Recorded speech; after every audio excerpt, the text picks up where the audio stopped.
Kedok Jenderal B terbongkar, Kejagung ungkap grup Timezone, 10 Densus 88, Jampitsus jadi target.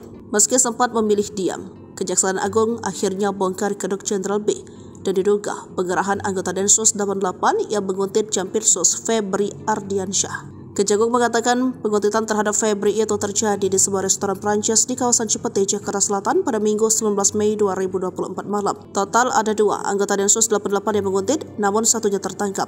Kepala Pusat Penerangan Hukum Kejagung Ketut Sumedana menegaskan, kasus penguntitan itu bukan isu belaka melainkan fakta. Bahwa memang benar ada isu, bukan isu lagi, tapi fakta penguntitan di lapangan, kata Ketut dalam konferensi pers di Kejagung, Jakarta, Rabu 29 Mei 2024. Saat penguntitan ditangkap, Jampitsus langsung membawanya ke gedung Kejaksaan Agung untuk diperiksa.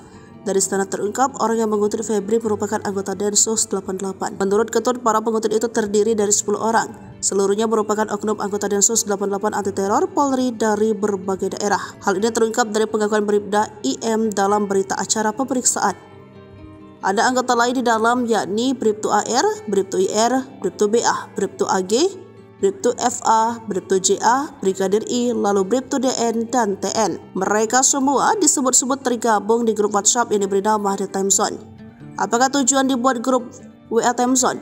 Bahwa yang menjadi tujuan adalah untuk sarana komunikasi tim yang mengerjakan Jampitsus. Sementara terkait peristiwa penguntitan sendiri, Febri pernah menyatakan bahwa hal tersebut diambil alih langsung atasannya, yakni Jaksa Agung Burhanuddin. Namun pihak Polri enggan membeberkan hasil pemeriksaan. Jadi memang benar ada anggota yang diamankan di Kejaksaan Agung dan sudah dijemput Paminal, ujar Kadif Humas Polri Irjen Sandi Nugroho. Sandi mengatakan Bribda Iqbal sendiri sudah diperiksa Divisi Propam Polri setelah diamankan di Paminal.